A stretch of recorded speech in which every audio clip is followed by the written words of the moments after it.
The Grand Hall of the Galactic Council fell silent as Advisor Mex completed the briefing on humanity. His gray tendrils quivered with concern as he stood before the assembled representatives of 17 spacefaring civilizations. In conclusion, Mex stated, his voice resonating through the chamber, while humans appear physically unimpressive, our observation team strongly advises caution.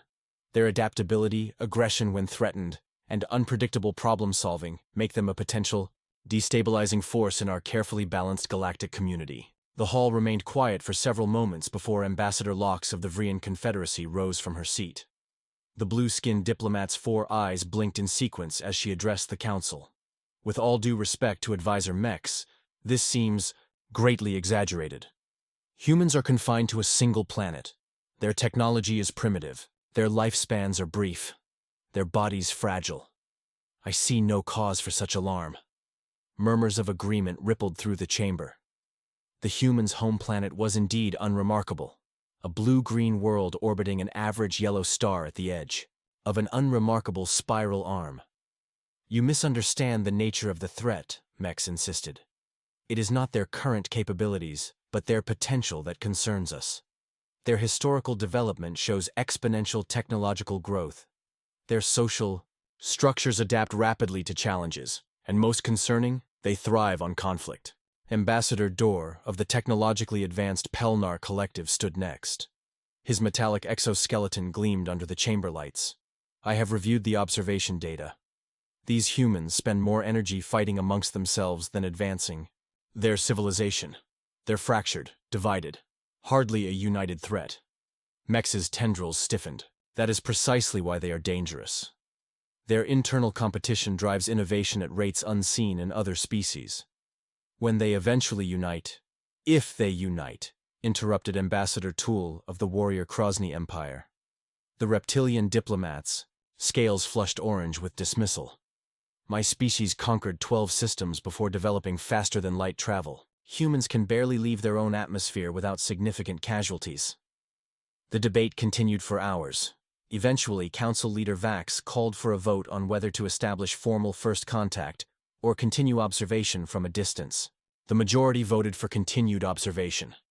As the session concluded, Mex noticed 5 representatives lingering together. Lox of the Vrians, Dor of the Pelnars, Tool of the Krosny, Pod of the Mercantile Jexians, and Rin of the Telepathic Quellen. Ascendancy. They spoke in hushed voices, occasionally glancing toward him. Later that cycle, Mex wasn't surprised when summoned to Council Leader Vax's private chamber. Vax's crystalline form pulsed with troubled light patterns. The 5-species coalition has filed a formal objection, Vax explained. They intend to initiate independent contact with Earth. Can you stop them? Mex asked. The coalition represents too much economic and military power. The Council can only issue warnings, not commands. Mex's tendrils drooped. Then it begins. What begins, Advisor? The coalition believes they're conducting a simple first contact. In reality, they're about to test every warning in my report and learn why we advised caution about humanity. Vax's light patterns darkened. Let us hope your assessment proves overly cautious. For their sake, Mex replied. I hope so too. The coalition vessel, Harmonious Exchange, decelerated as it approached Earth's orbit, its quantum engines humming softly. On the command deck, representatives of the 5 dissenting species monitored sensor readings of the blue planet below. Primitive defense satellites, observed Captain Dor, his metallic appendages dancing across the control interface.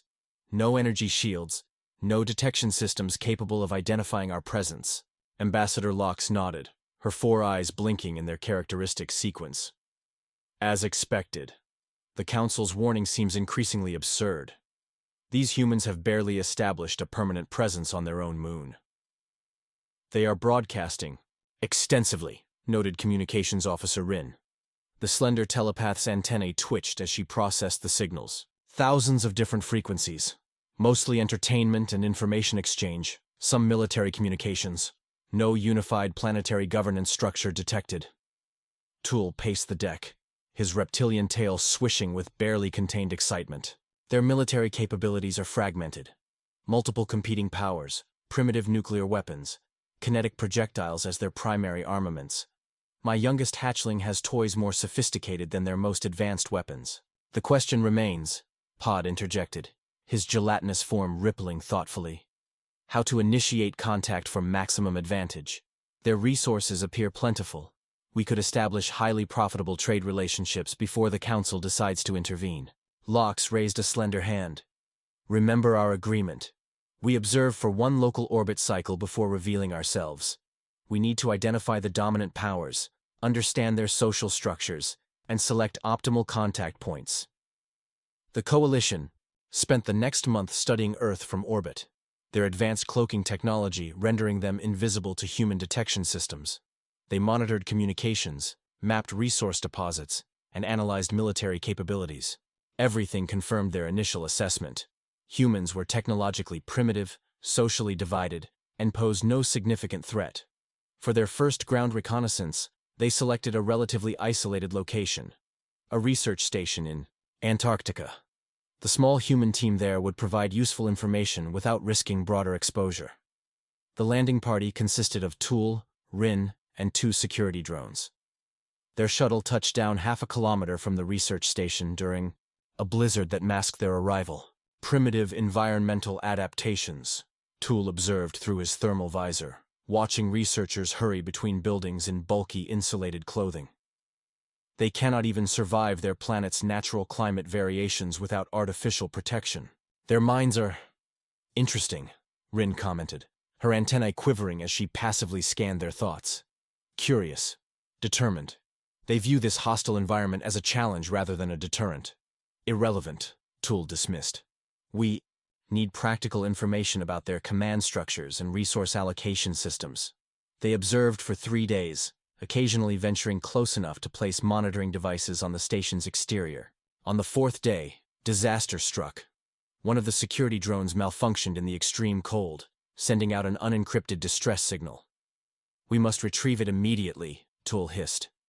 Its signal will be detectable by even their primitive technology. Too late.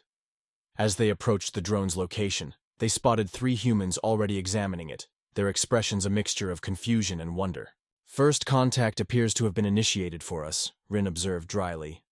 Implement contingency protocol, ordered Tool. Memory modification and withdrawal. But as they prepared to approach, one of the humans looked directly at their position, despite their active camouflage. The human spoke into a communication device, and suddenly alarms blared throughout the research station. Impossible, Tool sputtered. They shouldn't be able to detect us. Rin's antennae went rigid. They can't see us. But they've inferred our presence from environmental anomalies. They're more observant than anticipated. The impromptu first contact was brief and controlled. The Coalition representatives identified themselves as peaceful explorers and erased all evidence of their visit from both the station's records and the researchers' memories. Later, aboard the harmonious exchange, the Coalition debated the significance of the encounter. A minor complication, nothing more, Dorr concluded. The humans showed exactly the primitive responses we expected. Only Rin seemed troubled. There was something in their minds, an adaptability, a hunger to understand. Advisor Mex might have been right about one thing. They thrive on the unknown. You give them too much credit, Lox dismissed. Our next contact will be properly planned and controlled. We've learned what we need about their capabilities.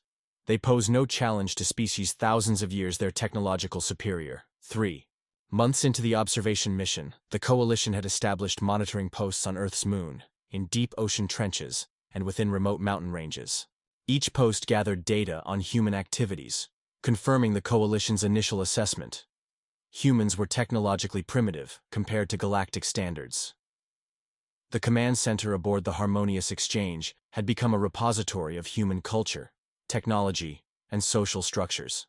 The 5 representatives regularly reviewed the findings, growing increasingly confident in their decision to ignore the Council's warning. Their global communication network is remarkably advanced for their technological level, Pod admitted, studying the Internet architecture. But their cybersecurity is laughable. We can access any system undetected.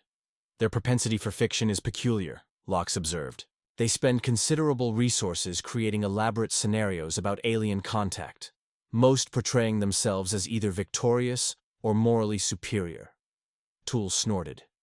Self-delusion, a common trait among pre-spacefaring species. An alert chimed, interrupting their discussion. One of their deep-sea monitoring stations had detected unusual activity, a human submersible approaching a depth previously beyond their known capabilities. Interesting, Dorr remarked. Our intelligence indicated their deep-sea technology couldn't withstand pressures beyond 7,000 meters. This vessel is approaching 9,000. They watched through the station's sensors as the experimental human submersible descended into the Mariana Trench. Its design was unconventional, clearly pushing the boundaries of human engineering. They're experiencing hull integrity problems, Rin reported, monitoring the vessel's communications. Multiple systems failing. They should abort. But the humans didn't surface. Instead, they implemented improvised solutions, rerouting power, sealing compartments, and continuing their descent despite the dangers. Fascinating, whispered Rin. They're risking death to continue exploration. Foolishness, countered Tool. When the submersible suffered catastrophic hull damage at 8,500 meters, the Coalition prepared to witness human casualties. Protocol dictated non-interference, regardless of the outcome. What happened next surprised them all. The humans executed an emergency protocol that shouldn't have worked, jettisoning equipment to gain buoyancy while simultaneously creating a makeshift pressure seal using materials not designed for such applications. Their solution defied engineering logic, but somehow succeeded. Improvisation within crisis parameters, Dorr noted with professional admiration.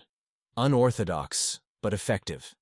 The incident might have remained a curious footnote had a second crisis not immediately followed. As the damaged submersible began its emergency ascent, it triggered seismic activity along a previously unmapped fault line. The resulting underwater landslide headed directly toward one of the Coalition's monitoring stations. Station Oceanic 7 will be destroyed in approximately 3 minutes, reported Pod. Evacuation impossible. Acceptable loss, Tool responded. The station is automated. But as they watched, the human submersible altered course, moving toward the disturbance rather than continuing their emergency ascent. They've detected something, Rin realized, scanning their communications.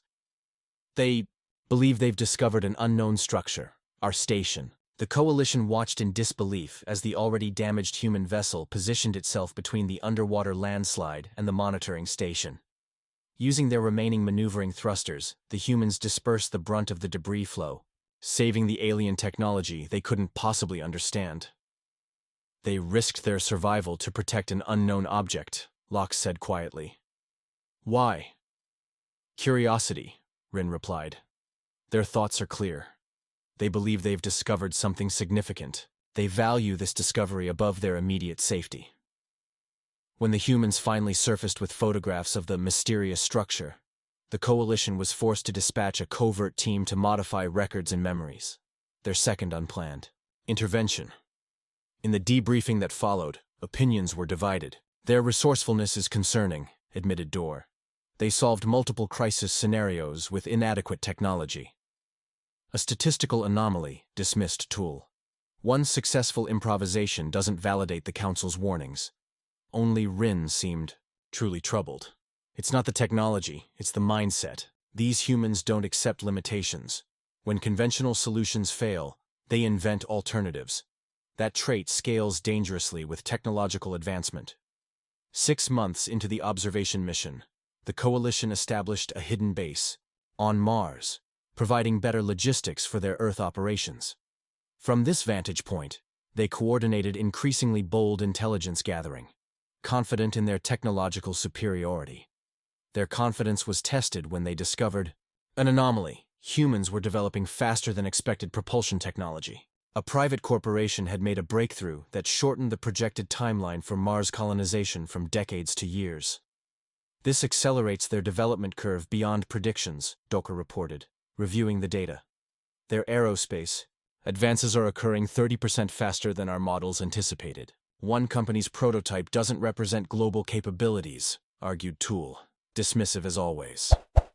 The technology is spreading, countered Pod. 3 competing enterprises and 2 national programs have already incorporated elements of the design. They share innovations at a remarkable rate. After lengthy debate, the coalition made their first major intervention decision: subtle sabotage of the propulsion breakthrough. Their plan involved introducing undetectable flaws into key components, ensuring failures that would appear as natural development setbacks. The operation seemed successful initially. Test flights experienced problems. Projects were delayed. The coalition congratulated themselves on maintaining the natural development timeline they believed appropriate for humanity. 3 weeks later, their monitoring systems detected unusual activity at the affected aerospace facilities. Around the clockwork. Unprecedented collaboration between competing entities. New designs emerging that shouldn't have been possible given their knowledge base. They didn't just fix the problems, Rin reported with disbelief. They've improved. The original designs, the sabotage forced them to fundamentally re-evaluate their approach. Impossible, insisted Tool. We introduced flaws at the theoretical level. They shouldn't be able to overcome them without understanding principles they haven't discovered yet. Lox, usually the coalition's voice of calm, appeared troubled. Yet they have. In response to failure, they've developed something new. Something we didn't anticipate. The situation deteriorated further when one of their cloaked observation drones malfunctioned over a major human city. Coalition protocol demanded immediate recovery to prevent detection. Captain Dorr deployed an extraction team, but human air defense systems detected the retrieval craft despite its advanced stealth technology. Their detection capabilities exceed our intelligence estimates, Dorr reported tensely. Multiple human aircraft are converging on our position. The coalition had prepared for this contingency. Electromagnetic pulse devices designed to disable human electronics without causing harm. They deployed the devices, expecting to slip away in the ensuing confusion. The pulse disabled most of the pursuing aircraft, but 3 continued their approach, somehow shielded against the electromagnetic disruption. Prototype aircraft, pod identified after scanning them. Experimentally hardened against EMP effects. Another technology they shouldn't have for decades. Rather than risk direct confrontation, the coalition abandoned the drone and withdrew to orbit. The incident marked their first significant operational failure on Earth. In the emergency meeting that followed, the coalition finally began acknowledging concerns. Their technological adaptation rate exceeds all projections, admitted Dorr. They're responding to unknowns by developing countermeasures before understanding what they're countering. They learn from failure more efficiently than any species we've encountered, added Pod. Each setback triggers innovation rather than caution. Lox's 4 eyes blinked anxiously. Perhaps we should reevaluate our approach. These incidents risk premature exposure before we're positioned to control first contact. Only Tull remained, unmoved. Minor complications. Their global military and governance structures remain fragmented. Even if they detect our presence, they lack unity to respond effectively. As if in answer to his dismissal, the coalition's sensors detected a troubling development. Representatives from nations that were historical adversaries were gathering in an unprecedented closed-door meeting, with the recovered drone components being transported to the location. It appears, said Rin quietly, that the prospect of alien technology is accomplishing what centuries of diplomacy could not, unifying human interests. Tull's scales flushed orange with anger. Then we escalate to the next level of intervention. We've been too subtle, too cautious. The Council explicitly prohibited direct interference, warned Lox. The Council isn't here, Tull responded. We cannot allow primitives to dictate the terms of contact through accidental discovery. We implement Contingency Protocol Dominance 7. Though troubled, the Coalition agreed. They would proceed with a limited show of force. Targeted technological disruptions to remind humans of their place in the technological hierarchy. None anticipated how disastrously this decision would backfire. The Dominance 7 protocol was designed for pre-spacefaring civilizations, a series of precisely calibrated technological disruptions to demonstrate superior power without causing casualties. Power grids would temporarily fail. Communications would become unreliable. Computer systems would experience unexplainable glitches. The cumulative psychological effect would establish the Coalition's dominance before formal first contact. Target: isolated regions first, Lox advised as they finalized the implementation. Remote population centers where effects can be contained and studied. Tool disagreed. Impact without visibility defeats the purpose. We target their most advanced cities, their centers of power and technology. After debate, they compromised, selecting 3 mid-sized cities on different continents for the initial demonstration. The protocol began at synchronized local midnight in each location. The coalition expected confusion, perhaps fear. They didn't expect effective countermeasures. Within hours. They're adapting too quickly, Dorr reported, monitoring the situation from orbit. Emergency protocols we didn't know existed are being implemented. Backup systems are coming online that weren't in any database. How? Demanded Tull. Their infrastructure, documentation showed no such capabilities. Pod's gelatinous form rippled with agitation. They prepared for this. Not for us specifically, but for something like this. They've been developing resilience against precisely these types of disruptions. The coalition escalated, extending the protocol to additional cities. Again, human response defied expectations. Rather than fragmenting under pressure, local authorities coordinated seamlessly across political boundaries. Civilian technical experts volunteered alongside government agencies. Competing corporations shared proprietary systems to maintain critical infrastructure. This level of cooperation contradicts all psychological profiles, Rin observed, monitoring human communications. Their normal competitive instincts are being overridden by something stronger. Curiosity, suggested Pod. They know something. Extraordinary is happening. Survival instinct, countered Dorr. They perceive an existential threat. Whatever the motivation, interrupted Lox. We're witnessing unprecedented unity, exactly what Advisor Mex warned about. The situation deteriorated further when human military assets began systematic sweeps for the source of the disruptions. Their search patterns were troublingly precise, focusing on locations where coalition technology was deployed. They're tracking our energy signatures, Dorr realized. Impossible with their technology level unless they've been studying the drone we lost, finished Pod. They reverse-engineered detection capabilities from a single piece of our technology. The final shock came when the Coalition's primary server node in North America went offline. Not from malfunction, but from direct human intervention. Somehow, humans had not only located the hidden installation, but had successfully breached its defenses. Emergency cameras showed the final moments, a team of humans in unmarked tactical gear, systematically disabling alien technology they couldn't possibly understand, using improvised tools and approaches no coalition engineer would have considered. They're using our own power sources against our defensive systems, Dorr observed with professional horror and admiration. A completely illogical approach that shouldn't work, yet it does. As coalition assets across Earth came under threat, Tool demanded escalation to lethal protocols. This insurrection must be contained before they acquire more of our technology. Lox stood firmly against him. We violated Council directives with Dominance 7. We will not compound that error with unauthorized lethal force against a developing species. The argument became moot when proximity alarms blared throughout the harmonious exchange. Somehow, impossibly, 3 crewed human spacecraft were approaching their position in Mars orbit. Vessels cobbled together from existing human technology, but incorporating elements clearly inspired by the recovered drone. They found us, whispered Rin. And they've come to us, rather than waiting for our next move. The crewed human vessels maintained position at a respectful distance. A transmission followed, broadcast on a frequency matching the Coalition's own. Communication systems. Another impossibility given human technology levels. The message was simple. We know you're watching.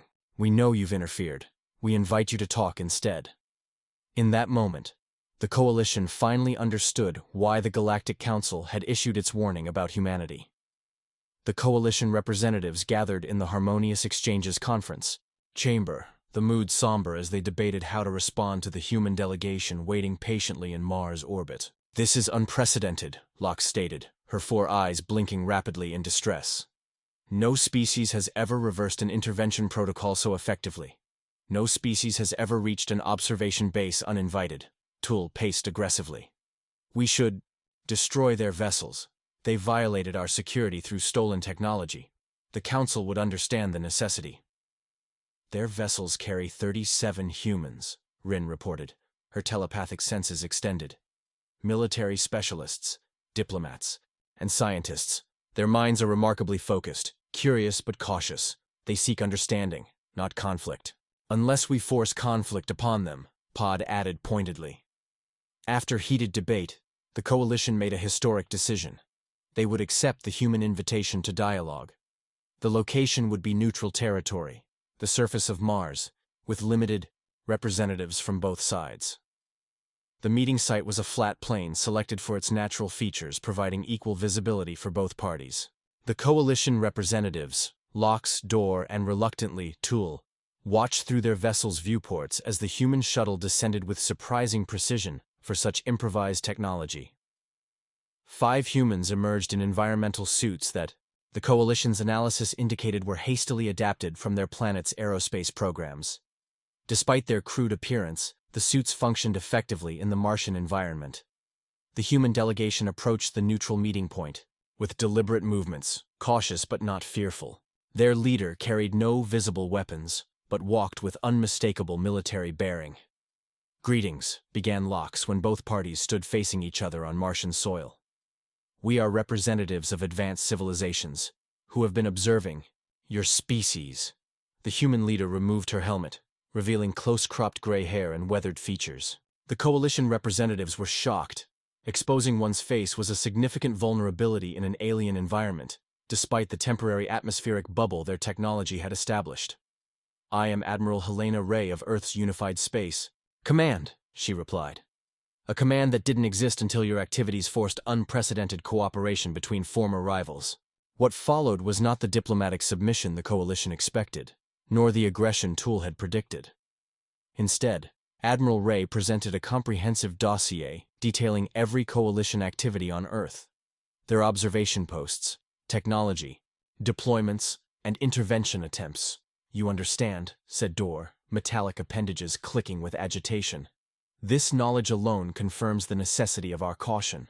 No developing species should possess this level of information about advanced civilizations." "Yet we do possess it," countered Admiral Ray calmly. "Not because we stole it, but because you underestimated us at every turn. Your technology is advanced, but your methods were predictable once we recognized the pattern." The humans then revealed their most shocking achievement.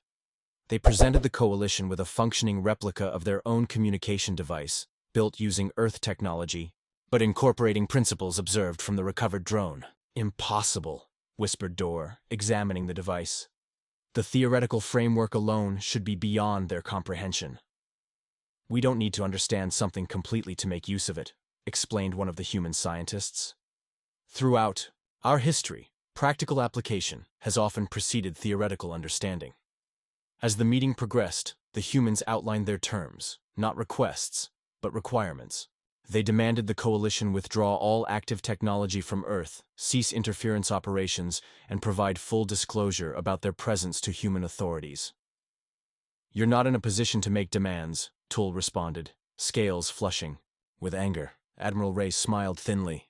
"With respect, we are. While we've been talking, human teams worldwide have located 80% of your remaining Earth-based installations. We can disable them as we did your North American node. Furthermore," she gestured upward, "your vessel is currently targeted by 3 orbital platforms we deployed during our journey here." Scans confirmed her claim. Somehow, the humans had deployed primitive but effective weapons platforms during their approach to Mars.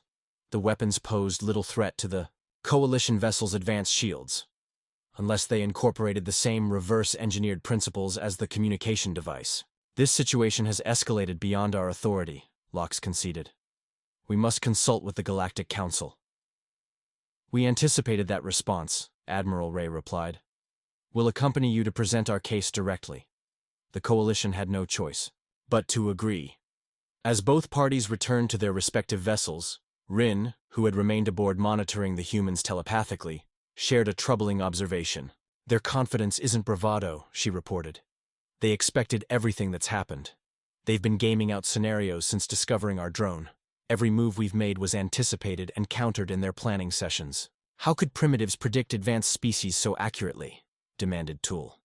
"Because," Rin replied quietly, They've spent their entire history imagining how they would respond to more powerful forces. Their literature, their entertainment, their military doctrines, all rehearsals for this moment. While we watch them, they've been watching themselves, preparing for us without knowing we existed. As the harmonious exchange prepared for emergency hyperspace transit to the Galactic Council, the Coalition finally understood Advisor Mex's warning. Humanity's greatest strength wasn't their technology or physical capabilities. It was their perpetual readiness to face the unknown on terms of their own making. The Grand Hall of the Galactic Council hummed with unprecedented energy as representatives from all 17 spacefaring civilizations gathered for an emergency session. The controversy had spread throughout galactic communication channels.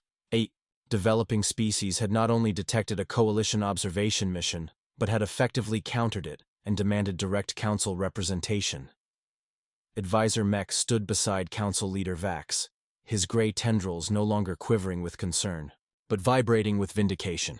Across the chamber, the Coalition representatives avoided his gaze, their diplomatic standing severely compromised by recent events. The chamber fell silent as the massive doors parted to admit the human delegation. Admiral Helena Ray led her team with composed confidence, showing neither intimidation nor wonder at the assemblage of alien species. She walked directly to the central podium as if she had stood before interstellar councils all her life. "Esteemed representatives," she began, her voice clear and carrying. "Humanity stands before you not as supplicants, but as equals.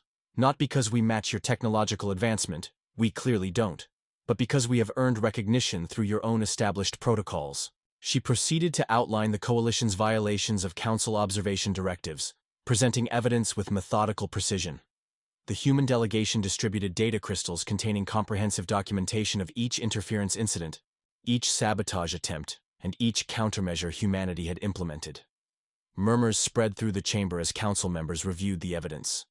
Many eyes turned toward the Coalition representatives, who seemed to shrink under the collective scrutiny. "Most concerning," continued Admiral Ray, "was the implementation of Dominance 7 protocols against civilian populations, an action explicitly forbidden by your own Council Directive 5291 regarding developing species." Council Leader Vax's crystalline form pulsed with troubled light patterns. "How does your species possess knowledge of internal Council directives?" A thin smile crossed Admiral Ray's face. "The Coalition vessel's databases were surprisingly accessible. Once we understood the underlying architecture, your encryption is advanced, but not impenetrable, particularly when your observers believe themselves unobservable." Lox rose shakily to her feet.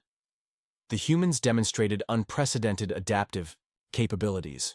Every containment measure was countered with improvised solutions that should have been beyond their technological capacity. "Perhaps," interjected Mex, "because your assessment of our capabilities was flawed from the beginning. You saw our technology without understanding the minds that created it. You measured our advancement by your linear standards, without recognizing that human development follows exponential patterns under pressure." The debate continued for hours. Some council members argued for immediate quarantine of humanity until proper evaluation protocols could be established. Others advocated for accelerated integration into the galactic community, arguing that humanity had already demonstrated the necessary qualification through their response to the Coalition.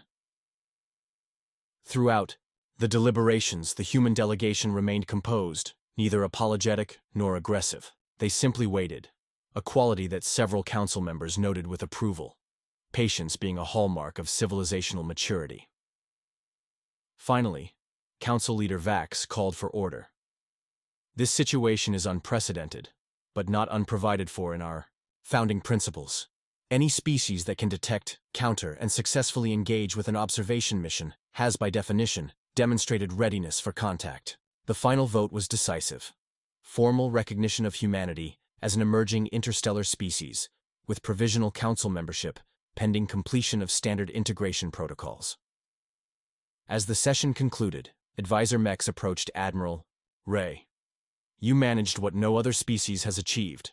Recognition without sponsorship. You should know that I warned them about humanity's potential." "We know," Ray replied. "We accessed your original report during our data extraction.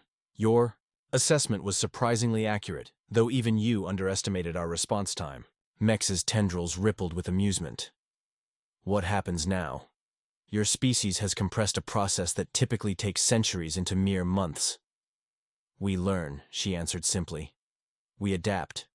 We join this community on mutually respectful terms. Later, as the human delegation prepared to return to Earth with a council observation team, this time officially sanctioned, Mex overheard a conversation between two human officers. They still don't quite understand, do they? Said one. No, replied the other. They think we adapted to them, but adaptation is who we are. We've been preparing for this moment since we first looked up at the stars and wondered if we were alone. And feared we weren't, added the first with a knowing smile. Mex reflected on this exchange as he watched their vessel depart. The Galactic Council had existed for 12,000 cycles, incorporating species from across the known galaxy. Each brought unique biological traits, technological innovations, or cultural perspectives. Yet humanity offered something different, not specific advantages, but the perfect disadvantage. A homeworld so challenging it produced beings who never accepted limitations as permanent. In the records filed that day, Mex added a final note to his original warning. The greatest miscalculation regarding humans wasn't underestimating their current capabilities, but failing to recognize that limitation itself is their most powerful catalyst. They don't overcome obstacles, they transform through them. In this, they are unique among known species. May we have the wisdom to learn from them as they now learn from us. The Coalition's warning had been ignored, and they had indeed paid the price. Not through destruction as they had feared, but through the humility of discovering that advanced technology alone does not define advancement. The true measure lies in what a species becomes when faced with forces beyond their understanding. Humanity had answered that question in their own uniquely human way.